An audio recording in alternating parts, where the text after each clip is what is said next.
첫 번째 경기 프랑크푸르트 대 슈투트가르트 분석 시작해보겠습니다. 프랑크푸르트는 현재 리그 4위로 챔피언스리그 진출권을 지키고 있으나 이번 경기에서는 전력 이탈이 상당하다. 마타노비치, 헤이룬, 스키리, 라르손, Y20 골키퍼 트랍까지 대거 부상으로 이탈해 전 포지션에서 균열이 발생한 상태다.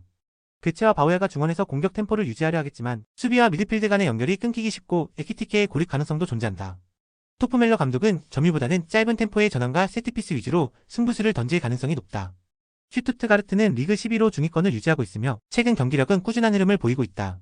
스테르기우가 징계로 결장하고 체이스, 나르테위, 라이문트, 올리비에 등 일부 자원이 빠지긴 했지만 핵심 전력 대부분은 정상 출전이 가능하다. 데미로비치와 볼테마드는 투톱 간의 연계가 좋으며 좌우 측면에서의 돌파를 통해 공간 창출이 가능한 구조다. 페네스 감독은 안정적인 수비와 빠른 측면 전개를 활용한 효율적인 운영으로 상대 실수를 유도할 것으로 보인다. 프랑크푸르트는 전 포지션에 걸친 이탈이 심각해 경기 운영이 불안정하며 트랍의 부재는 수비 전환에도 악영향을 미칠 수 있다. 슈투트가르트는 핵심 조합이 유지되고 있고 전방 압박과 측면 전개에서 상대를 지속적으로 흔들 수 있는 구조를 갖추고 있다. 결국 슈투트가르트가 원정에서도 효율적인 운영으로 승리를 가져갈 가능성이 높다.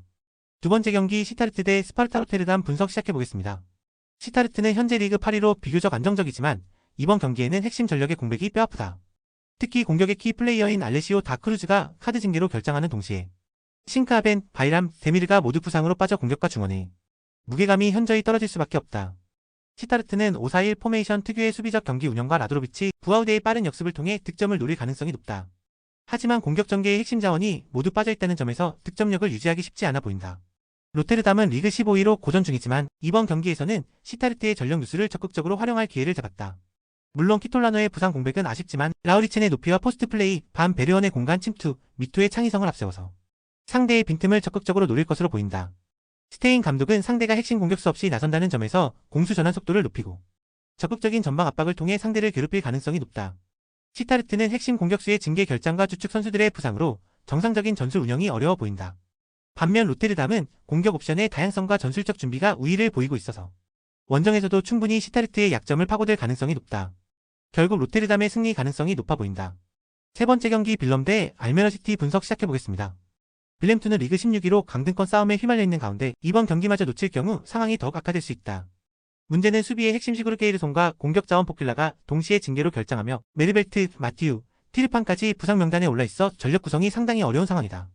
마이스 감독은 바이센과 람베르 투톱을 앞세워 롱볼과 측면 침투를 활용한 공격 전개를 시도할 가능성이 높지만 미드필더진의 볼 배급이 안정되지 않으면 흐름을 잃을 수 있다. 수비 숫자를 늘려 실점을 최소화하겠지만 선수단 체력과 조직력 모두 불안한 상태다. 알미르시티는 현재 리그 최하위지만 직전 경기들에서 경기력의 개선 조짐을 보이고 있다. 리트마이스터 반 더 캄프 카르보넬의 부상 공백은 아쉽지만 브린과 로비넷의 측면 침투와 카딜의 중원 장악력을 중심으로 공격 기회를 만들어내고 있다. 특히 빠른 전환과 압박으로 상대 실수를 유도하는 전술이 최근 들어 효과를 내고 있으며 체력 저하 이슈를 잘 관리하면 빌렘투의 수비 라인을 흔들 가능성이 있다. 세트피스 상황에서의 집중력도 상대보다 우위에 있다는 평가다. 빌렘투는 수비와 공격의 핵심 자원들이 동시 이탈하면서 전반적인 조직력 유지가 어려운 상태다. 알미르시티는 전체 전력에서는 열세지만 빠른 전환과 측면 공격을 앞세워서 빌렘투의 수비 허점을 집요하게 파고들 수 있을 것으로 보인다. 결국 알미르시티가 원정에서 승점 3점을 챙길 가능성이 높다. 네 번째 경기 생테티엔 대 PSG 분석 시작해보겠습니다. 생테티엔은 현재 리그 17위로 강등권에 머물고 있으며 수비 조직력에 큰 불안 요소를 안고 있다. 베르너가 카드 징계로 결장하고 야드까지 부상으로 이탈하면서 수비 라인 구성에 어려움을 겪고 있다. 스타생의 중거리 슛과 다비타 슈빌리의 돌파가 공격의 희망이지만 파리의 강한 압박을 넘기엔 전반적인 경기력 차이가 뚜렷하다. 라인을 내린 채 수비적인 운영에 집중할 가능성이 높고 역습 중심의 플레이로 한 방을 노릴 수밖에 없는 상황이다. 파리는 리그 1위로 선두 자리를 굳건히 유지하고 있으며 강한 점유율 기반의 공격 축구가 계속되고 있다. 마율루가 징계로 빠지고 이강인이 부상 중이지만 덴벨레와 바르콜라, 크바라트 스켈리아로 이어지는 공격 삼각 조합은 여전히 위력적이다. 특히 중원에서의 폭넓은 움직임과 짧은 패스 플레이가 생테티엔 수비 라인을 압박하며 높은 점유율을 유지할 가능성이 높다. 수비진 또한 라인을 높게 끌어올려 상대 진영을 고립시키는 방식으로 경기 주도권을 쥘 전망이다. 생테티엔은 수비 핵심 자원의 동시 이탈로 인해 뒷문이 크게 흔들리고 있으며 전방에서 공격 전개도 뚜렷한 해법이 없다. 반면 파리는 여전히 강한 전방 압박과 중원의 조율 능력으로 경기를 지배할 수 있는 구조이며 체력 부담이 있더라도 전력 차이를 극복하기엔 충분하다. 결국 파리 생제르맹의 완승이 유력해 보인다. 다섯 번째 경기 US 레체 대 AS 로마 분석 시작해보겠습니다. 레체는 현재 리그 16위로 강등권과의 격차가 좁아지고 있으며 최근 4연패를 기록 중이다. 마르치인스키의 부상 이탈 외엔 큰 결장은 없지만 전반적인 조직력 붕괴와 수비 집중력 저하로 인해 연속 실점이 반복되고 있다.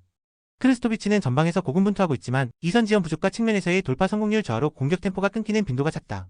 지안파올로 감독은 홈 이점을 활용해 강한 압박보다 수비 안정 위주의 운영에 집중할 가능성이 높다. AS 로마는 현재 리그 7위로 유럽 대항전 진출권 경쟁을 이어가고 있으며 빠른 역습과 탄탄한 수비 전환을 기반으로 한 운영이 강점이다.